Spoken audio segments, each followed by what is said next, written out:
زدني علما. بسم الله الرحمن الرحيم. الذين آمنوا ولم يلبسوا إيمانهم بظلم أولئك لهم الأمن وهم مهتدون. رب اشرح لي صدري ويسر لي أمري واحلل عقدة من لساني يفقهوا قولي. رب اشرح لي صدري ويسر لي أمري واحلل عقدة من لساني يفقهوا قولي. رب اشرح لي صدري ويسر لي أمري واحلل عقدة من لساني يفقهوا قولي. رب زدني علما. محترم حاضرین جمعہ، بزرگوں، نوجوان ساتھیوں اور عزیز بچوں، اس کائنات کے اندر مسلمانوں کا سب سے بڑا سرمایہ، مسلمانوں کی سب سے بڑی دولت، ان کی سب سے بڑی نعمت اور ان کی سب سے بڑی سعادت اور خوش بختی یہ ہے کہ وہ ایک اللہ کی عبادت کرنے والے ہیں، اللہ وحدہ لا شریک کے بندے ہیں، اور وہ صرف اسی کی عبادت کرتے ہیں، اسی کی بندگی کرتے ہیں، اور تمام طرح کی فریاد پکار، دعا و مناجات، فریاد و استغاثہ اسی رب واحد کے سامنے رکھتے ہیں۔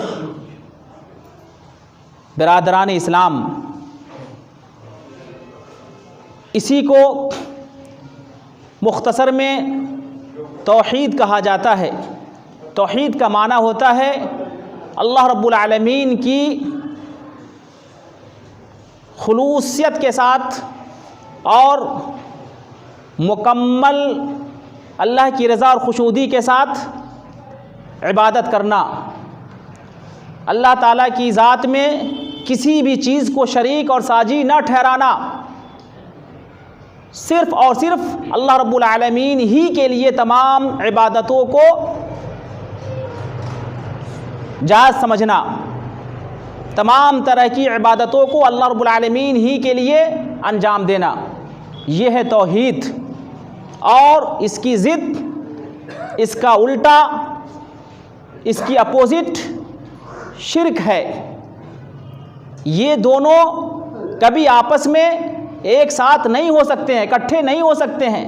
دو متضاد چیزیں، دو اپوزٹ چیزیں ایک ساتھ جمع نہیں ہو سکتی ہے۔ یہ جو توحید ہے، ایک اللہ وحدہ لا شریک کی عبادت کرنا، ایک ہی ذات برحق کو تسلیم کرنا، اسی سے نفع اور نقصان کی امید رکھنا، اور زندگی کے تمام امور اور معاملات میں اسی کو پکارنا، یہ توحید ایک مسلمان کے لیے، ایک مومن کے لیے، ایک شخص کے لیے، ایک انسان کے لیے، اللہ کے ایک بندہ کے لیے سب سے بڑی دولت ہے، سب سے بڑا سرمایہ ہے۔ اس کے سامنے دنیا کی کسی بھی چیز کی کوئی حیثیت نہیں ہے، دنیا کی کسی بھی چیز کا کوئی اعتبار نہیں ہے۔ اس توحید کے سامنے پوری دنیا فیکی ہے، عبث ہے، اور اس کی کوئی حیثیت نہیں ہے۔ اگر ایک بندہ، ایک مسلمان، ایک مومن، ایک اللہ اس کے رسول پر ایمان رکھنے والا شخص توحید کی دولت سے مالا مال ہے، وہ صرف اپنے خالق مالک کی عبادت کرتا ہے، اپنے رب کے ساتھ، اپنے پالنہار کے ساتھ، اپنے رازق کے ساتھ اور مدبر کائنات کے ساتھ کسی بھی مخلوق کو، کسی بھی چیز کو شریک اور ساجی نہیں ٹھہراتا ہے، تو وہ آدمی سب سے زیادہ خوش نصیب ہے، وہ آدمی سب سے بڑا مالدار ہے، اور وہ آدمی سب سے زیادہ سعادت مند ہے۔ اس میں کوئی شبہ نہیں ہے، اس میں کسی طرح کا کوئی ڈاؤٹ نہیں ہے، اس میں کسی بھی طرح کا کلام نہیں کیا جا سکتا ہے۔ آپ اس حقیقت کو سمجھیں، آپ اس سچائی کو سمجھیں اور اپنی زندگی کا جائزہ لیں کہ ہم کس حد تک توحید کو سمجھتے ہیں اور اس کی جو ضد ہے شرک، اس سے کس حد تک دور ہے۔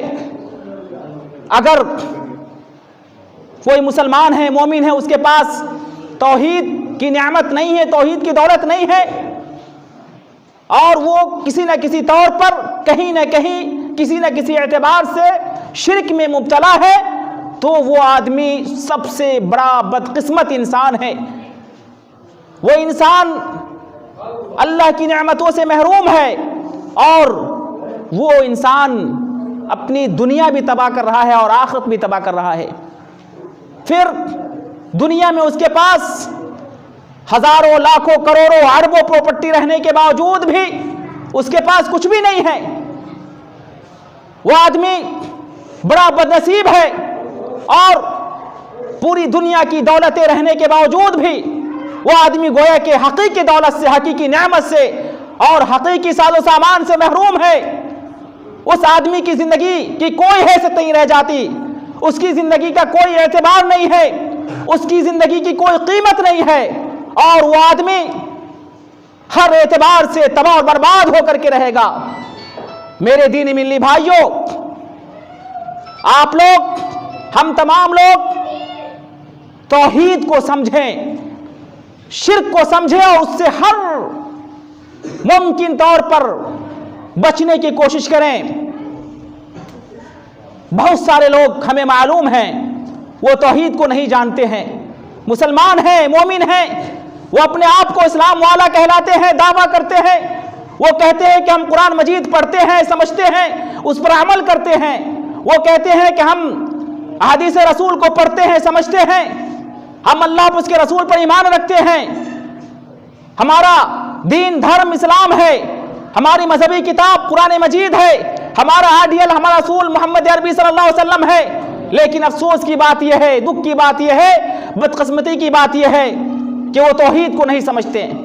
بہت سارے لوگ ہیں، اگر ہم ان میں سے کسی سے پوچھیں کہ بتائیے توحید کا کیا معنی مفہوم ہوتا ہے، توحید کا میننگ کیا ہے، توحید کا کیا ارتھ ہے، توحید کی کتنی قسمیں ہیں، کس کس چیز کو توحید کہا جاتا ہے، اور ہم کس چیز کو انجام دیں گے تو وہ توحید کے خلاف ہو جائے گا، توحید کے معنی اور مفہوم کا الٹا ہو جائے گا، شرک کیا ہے، شرک کا معنی مفہوم کیا ہے، شرک کی کیا قسمیں ہیں، توحید کی کیا فضیلت ہے، توحید کا کیا مقام ہے، توحید کا کیا مرتبہ ہے، اور توحید پرست موحد لوگوں کا کیا مقام اور مرتبہ ہے، ان کے لیے کیا اجر و ثواب ہے، اور شرک کرنے والوں کا کیا انجام ہے، شرک کرنے والوں کی کیا ہلاکت ہے، تباہی ہے۔ میں یقین کے ساتھ کہہ سکتا ہوں کہ بہت سارے لوگ نہیں جانتے ہوں گے، اور یہ بہت بڑی بدقسمتی ہے، بڑے افسوس کا مقام ہے، بڑی بدنصیبی ہے، اور اس پہ جتنا بھی افسوس کیا جائے بلکہ خون کے آنسو بہائے جائیں، ماتم کیا جائے، پھر بھی کم ہے۔ کون ایسا آدمی ہے جس کے پاس گھر نہیں ہے، عالیشان بلڈنگ نہیں ہے، تھوڑی بہت زمین نہیں ہے، جائیداد نہیں ہے، کس کے پاس اعلی اولاد نہیں ہے، کس کے پاس گاڑی نہیں ہے، کس کے پاس باقی ساز و سامان نہیں ہے؟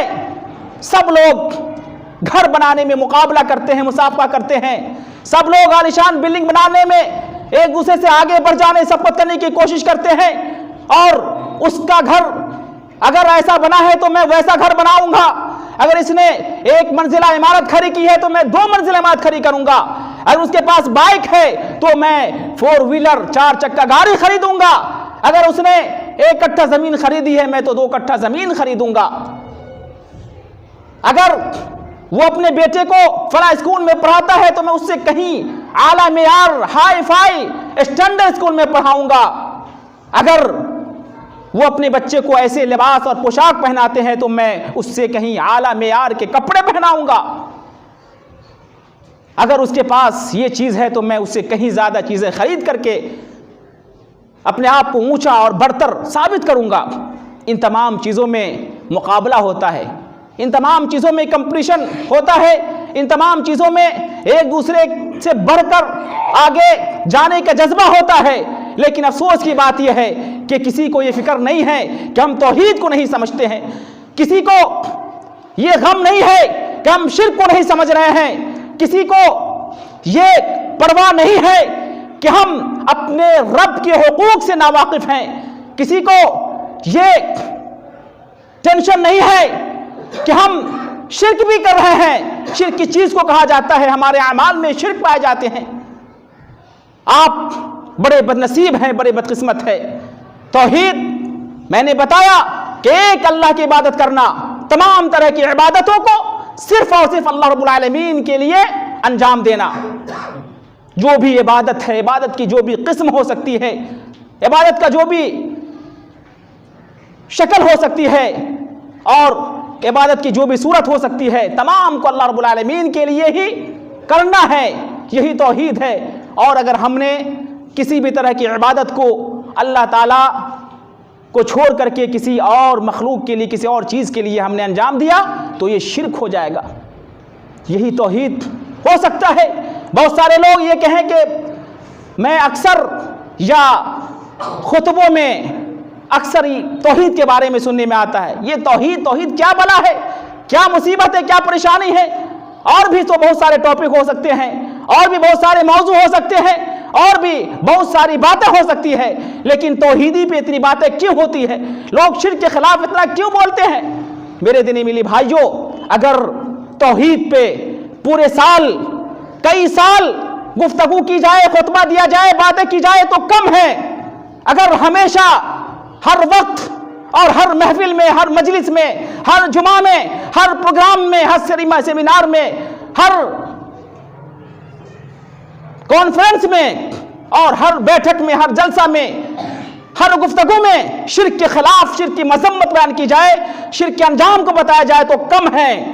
آپ کو معلوم نہیں ہے ہمارے نبی محمد عربی صلی اللہ علیہ وسلم جب نبی بنائے گئے، رسول بنائے گئے تو 13 سال تک مسلسل لگاتار بغیر کسی رکاوٹ کے، بغیر کسی وقفے کے توحید کی طرف لوگوں کو بلاتے رہے، شرک سے روکتے رہے، لوگوں کو یہ بتاتے رہے، یا ایھا الناس قولوا لا الہ الا اللہ تفلحوا، اے اللہ کے بندو تم تمام کے تمام ایک اللہ کی عبادت کرو اور اللہ کے علاوہ کسی اور کی پرستش نہ کرو، تم کامیاب ہو جاؤ گے، تمہاری دنیا بھی آباد ہو جائے گی، تمہاری آخرت بھی آباد ہو جائے گی، اور تم دنیا کی تمام نعمتوں سے مالا مال ہو جاؤ گے۔ اللہ کے رسول صلی اللہ علیہ وسلم 13 سال تک مکہ کی زندگی میں اسی کی دعوت دیتے رہے اور اسی کی تلقین کرتے رہے، اسی کی نصیحت کرتے رہے۔ کیا آپ کو معلوم نہیں؟ کیا آپ کو اپنی نبی صلی اللہ علیہ وسلم کی سیرت کا علم نہیں ہے؟ ہو سکتا ہے نہیں علم ہے۔ آج تو ہمیں نوکری چاہیے، آج تو ہمیں دنیا میں بڑے سے بڑے جاب چاہیے، اور ہمیں زیادہ سے زیادہ پیسے چاہیے، دولت چاہیے، اس لیے ہم کیوں دین کی بات پڑھیں، کیوں ہم قرآن کا علم حاصل کریں، حدیث کا علم حاصل کریں، کیوں ہم نبی کو پڑھیں؟ ہمیں تو دنیا چاہیے۔ یہ دنیا بالکل فتنوں کی دنیا بن چکی ہے، لوگوں کا مزاج دین بیزاری کا ہو چکا ہے، لوگ دین سے دور ہوتے جا رہے ہیں، لوگوں کے اندر دین کا جذبہ نہیں ہے، لوگ اب اللہ اس کے رسول سے متنفر ہوتے جا رہے ہیں، لوگوں کو اب صرف دولت چاہیے، پیسہ چاہیے، مادیت، مادہ پرستی، اور اسی کے پیچھے بھاگ رہے ہیں۔ اسے کیا معلوم کہ زندگی کی کیا حقیقت ہے، زندگی کیا فلسفہ ہے، زندگی کیا مقصد ہے؟ اسے یہ بھی نہیں معلوم کہ ہمیں ایک دن اس دنیا سے جانا ہے، اپنے رب کے سامنے کھڑے ہونا ہے، ایک ایک چیز کا حساب دینا ہے۔ اسے احساس ہی نہیں، اسے معلوم ہی نہیں ہے، تو وہ کیوں اپنے رسول کی سیرت کو، اپنے رسول کی حیات اور خدمات کو پڑھے گا؟ اللہ کے رسول صلی اللہ علیہ وسلم نے 13 سال تک مسلسل نان اسٹاپ لگاتار آپ توحید کی طرف لوگوں کو بلاتے رہے، شرک سے روکتے رہے۔ اور صرف یہی نہیں، اللہ کے رسول صلی اللہ علیہ وسلم سے پہلے جتنے بھی انبیاء کرام آئے، بے شمار انبیاء کرام اور رسل اعظام، تمام نے سب سے زیادہ توحید کی دعوت دی، بلکہ یوں کہیں کہ ان کی تمام طرح کی دعوتوں کا خلاصہ، نچوڑ اور سارانش یہی توحید تھا، توحید ہی خلاصہ تھا۔ حضرت نوح علیہ السلام اپنی قوم کو، اپنے لوگوں کو، دنیا والوں کو 950 سال تک دعوت دیتے رہے سارے 900 سال تک۔ اللہ اکبر، آپ کو تعجب ہوگا، حیرانی ہوگی، سارے 900 سال تک کیا آپ اس کا بھی انکار کریں گے؟ یہ تو قرآن مجید میں موجود ہے، اس میں کوئی شک اور شبہ نہیں کیا جا سکتا ہے۔ سارے 900 سال تک دعوت دیتے رہے اور صرف اسی بات کی دعوت دیتے رہے، یا قوم اعبدوا اللہ ما لکم من الہ غیرہ، اے میری قوم کے لوگوں تم ایک اللہ کی عبادت کرو، اللہ کے علاوہ تمہارا کوئی معبود نہیں ہے، اللہ کے علاوہ کوئی معبود نہیں ہے اس دھرتی پہ، اس کائنات میں سے اللہ رب العالمین کی ذات ہے جو عبادت کے لائق ہے۔ اور دوسرے مقام پر اللہ رب العالمین نے ارشاد فرمایا وَلَقَدْ بَعَثْنَا فِي كُلِّ أُمَّةٍ رَسُولًا أَنِ اعْبُدُوا اللَّهَ وَاجْتَنِبُوا الطَّاغُوتَ۔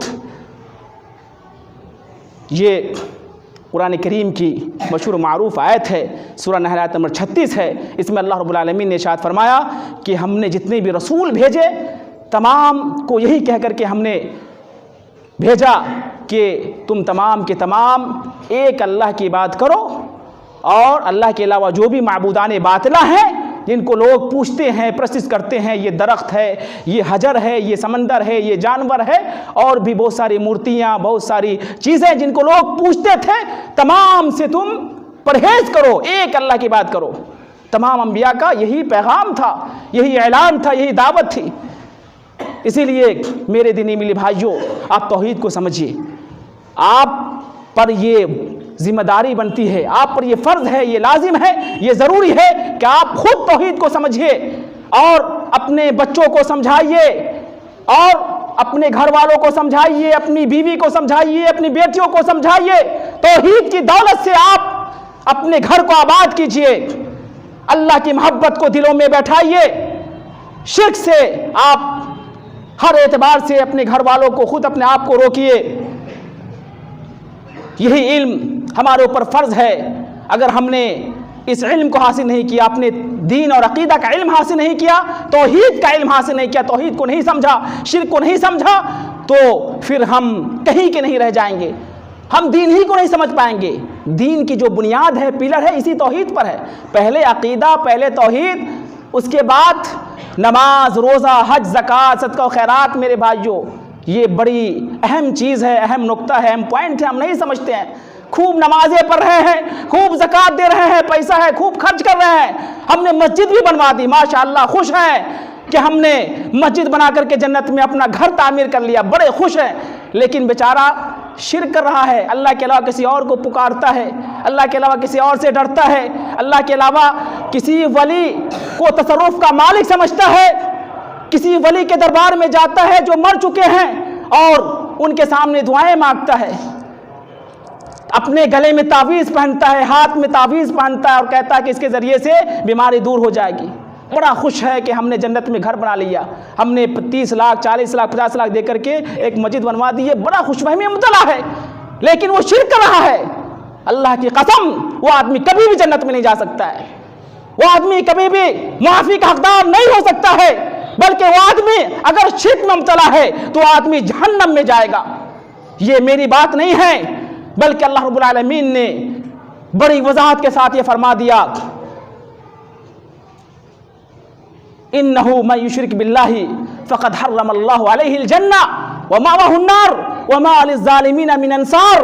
سورہ مائدہ کی مشہور آیت ہے کہ یاد رکھو، بے شک جو بھی آدمی اللہ کے ساتھ کسی بھی چیز کو ساجی اور شریک ٹھہراتا ہے، شرک کرتا ہے، اور اللہ کے علاوہ کسی بھی مخلوق کو، چاہے کوئی نبی ہو، کوئی رسول ہو، کوئی فرشتہ ہو، یا کوئی بزرگ ہو، پیرانے پیر ہو، یا کوئی بھی چشتی ہو، کوئی بھی ہستی ہو، اگر اس کو نفع نقصان کا مالک سمجھتا ہے، اس سے مدد مانگتا ہے، اس سے فریاد کرتا ہے اور اس کے سامنے اپنے گھٹنے ٹیکتا ہے، سر ٹیکتا ہے اور اس سے ڈرتا ہے، خوف کھاتا ہے، اور اللہ سے زیادہ اگر اس سے محبت کرتا ہے، تو اس آدمی پر اللہ رب العالمین جنت کو حرام کر دیتا ہے، اور وہ آدمی جہنم کا حقدار ہو جاتا ہے، جہنم رسید کر دیا جاتا ہے۔ وہ آدمی کبھی بھی جنت میں نہیں جا سکتا ہے، اس آدمی کا ٹھکانہ جہنم ہوگا، اس کا کوئی مددگار نہیں ہوگا۔ وما للظالمین من انصار، ظالم کا کوئی مددگار نہیں ہو سکتا ہے۔ میرے دینی میلی بھائیوں، یہاں پر شرک کرنے والوں کو ظالم کہا گیا ہے۔ میں نے خطبہ جمعہ کے بعد جو آیت پڑھی وہ سورہ انعام کی آیت نمبر 82 ہے، اس میں اللہ رب العالمین نے ارشاد فرمایا کہ الذین آمنوا ولم یلبسوا ایمانہم بظلم اولئک لہم الامن وہم مہتدون، کہ جو لوگ ایمان لاتے ہیں اللہ پر، اس کے رسول پر، اور ایمان لانے کے بعد یعنی جو بھی لوگ یا تو اسلام میں داخل ہوتے ہیں پیدا ہونے کے بعد، پہلے کسی اور مذہب کے ماننے والے تھے اسلام میں داخل ہوتے ہیں، یا پھر خاندانی طور پر مسلمان ہیں، تو وہ باضابطہ دین کو، ایمان کو سمجھتے ہیں، عقیدہ کو سمجھتے ہیں اور اپنے رب پر، اپنے رسول پر ایمان لاتے ہیں۔ ایمان لانے کے بعد وہ اپنے رب کے ساتھ کسی بھی چیز کو شریک نہیں ٹھہراتے ہیں، شرک نہیں کرتے ہیں، تو ایسے ہی لوگوں کے لیے امن ہے۔ اولئک لہم الامن، ایسے ہی لوگوں کے لیے امن و سکون ہے، شانتی ہے، اور ایسے لوگ کبھی بھی گمراہ نہیں ہو سکتے ہیں، راہ راست سے نہیں بھٹک سکتے ہیں۔ اس آدمی کا راستہ سیدھا جنت میں جائے گا، یہ آدمی کبھی بھی گمراہ نہیں ہو سکتا، بھٹک نہیں سکتا۔ یہ بڑی آیت ہے، مشہور آیت ہے اور جامع آیت ہے۔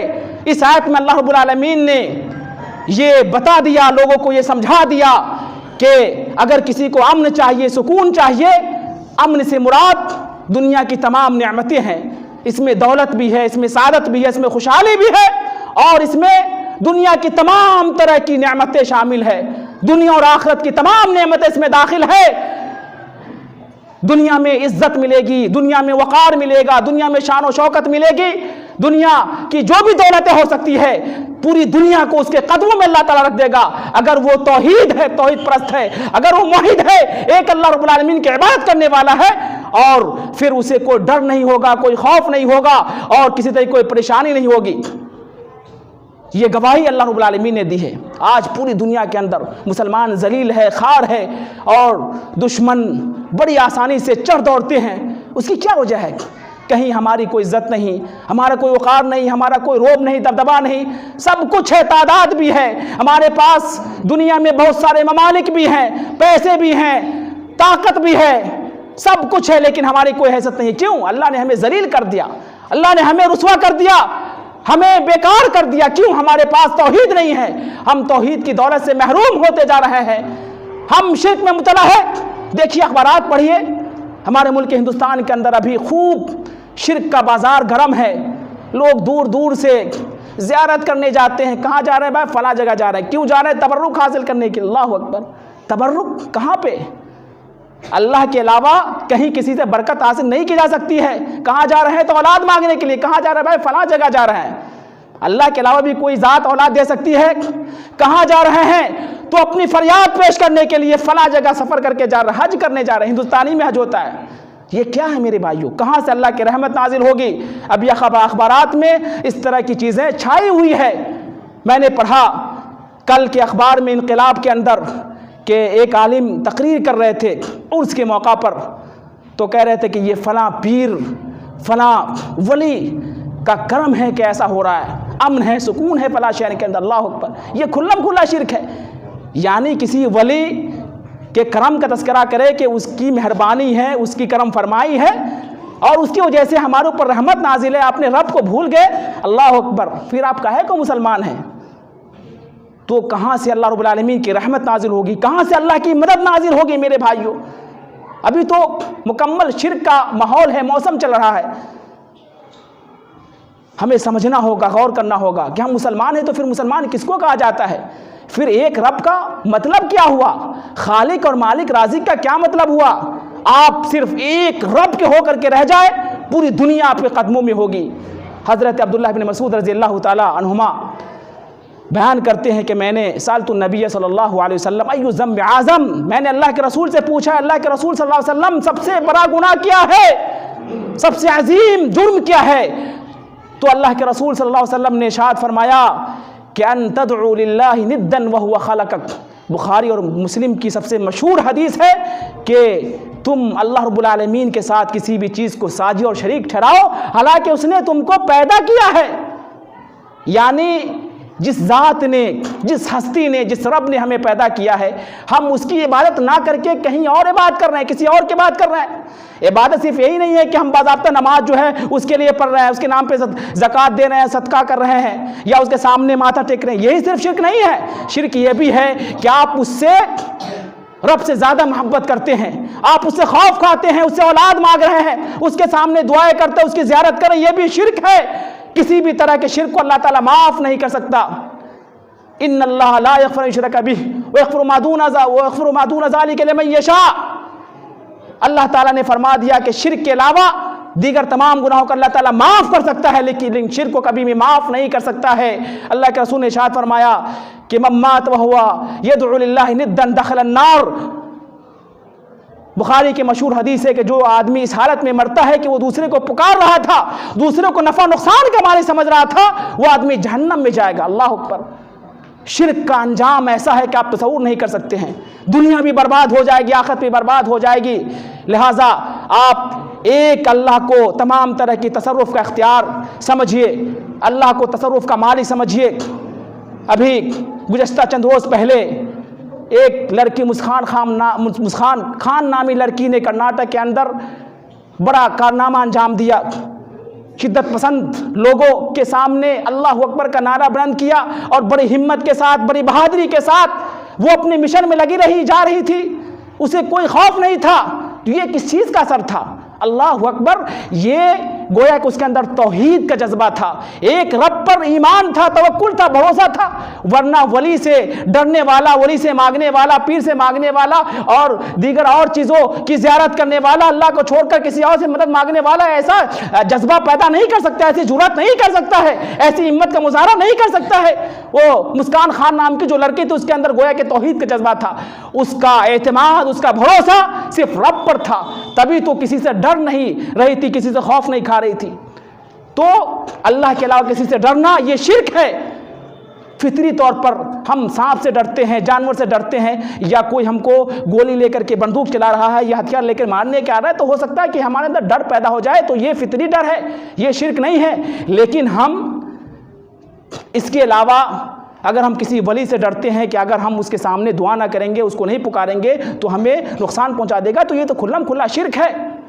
اسی لیے آپ توحید کو سمجھیے۔ آپ کے زکوٰۃ میں کمی ہے، آپ کے صدقہ میں کمی ہے، آپ دیگر اعمال میں اگر کوتاہی کرتے ہیں تو ہو سکتا ہے کہ اللہ تعالیٰ آپ کو معاف کر دے، لیکن شرک میں کمی اور کوتاہی ہے تو اللہ تعالیٰ کبھی معاف نہیں کر سکتا۔ میں نے جو آیت پڑھی ہے کہ اللہ تعالیٰ شرک کے علاوہ دیگر گناہوں کو معاف کر سکتا ہے، لیکن شرک کو کبھی معاف نہیں کرے گا، کیونکہ توحید کا مطلب یہ ہے کہ اللہ کو ایک جانیے۔ آپ تو اپنے رب کے اندر ہی کئی چیزوں کو شریک ٹھہرا رہے ہیں اور ساجد ٹھہرا رہے ہیں، کیسے اللہ تعالیٰ معاف کرے گا؟ اللہ تعالیٰ کی سب سے بڑی خاصیت، اللہ رب العالمین کی سب سے بڑی صفت یہ ہے کہ اللہ تعالیٰ ایک ہے، ایک ذات ہے اور وہی عبادت کا مستحق ہے، اس کے علاوہ کوئی ساجی اور شریک نہیں ہے۔ تو توحید کی حقیقت کو سمجھیے اور جو بھی عبادتیں ہیں ان کو سمجھیے، تمام طرح کی عبادتوں کو اللہ رب العالمین کے لیے انجام دیجیے اور آپ اپنی زندگی کو کامیاب بنائیے اور توحید کو پڑھیے، اپنے بچوں کو پڑھائیے، ورنہ قیامت کے دن اللہ تعالیٰ پوچھے گا۔ اگر آپ کا بچہ شرک میں مبتلا ہے اور ابھی کے ماحول میں تھوڑی سی پریشانی آتی ہے، ہم لوگ پیر کے یہاں، بابا کے یہاں اور ملنگ کے یہاں اور کہاں کہاں چلے جاتے ہیں، اپنے رب پہ بھروسہ نہیں، رب سے دعا نہیں کرتے ہیں، کہیں کہیں دعا اور نہ جانے کہاں کہاں جا کر کے دعائیں کرتے ہیں، اولاد نہیں ہوتی ہے تو پریشان ہو جاتے ہیں اور فلاں ادھر ادھر کے مقامات پہ چلے جاتے ہیں، اور بھی کوئی دقت ہوتی ہے تو فوراً گلے میں تعویذ، ہاتھ میں تعویذ اور کیا کیا شرکی اعمال انجام دیتے ہیں۔ میرے بھائیوں، یہ آپ کی یہ تمام چیزیں دنیا بھی برباد کر دے گی اور آخرت بھی برباد کر دے گی۔ اسی لیے آپ اللہ پہ بھروسہ کرنے والا بندہ بن کر کے زندگی گزاریے، توحید پرست بندہ بن کر کے زندگی گزاریے اور موحد بن کر کے زندگی گزاریے۔ یہی آپ کی سب سے بڑی کامیابی ہے، یہی آپ کا سب سے بڑا سرمایہ ہے اور یہی آپ کی سب سے بڑی دولت ہے۔ شاعر کہتا ہے کہ توحید تو یہ ہے کہ خدا حشر میں یہ کہہ دے، بندہ تو عالم سے خفا میرے لیے ہے۔ لہٰذا ہم آپ تمام سے گزارش کریں گے کہ آپ جو ہے اگر پڑھے لکھے ہیں تو خود سے توحید کو پڑھیے، اور اگر نہیں جانتے ہیں تو علماء سے یا اہل علم سے آپ جو ہے توحید کو پڑھیے، سمجھیے اور پھر جو ہے نا توحید کو اپنائیے، شرک سے بچیے۔ آپ کی تمام طرح کی کامیابی آپ کے قدموں میں ہوگی۔ اللہ تعالیٰ سے دعا ہے کہ بار الہ ہم تمام لوگوں کو توحید کو سمجھنے اور اس کے مطابق زندگی گزارنے کی توفیق عطا فرمائے اور شرک کو سمجھنے اور شرک سے بچنے کی توفیق عطا فرمائے۔ آمین۔ وآخر دعوانا الحمد للہ رب العالمین۔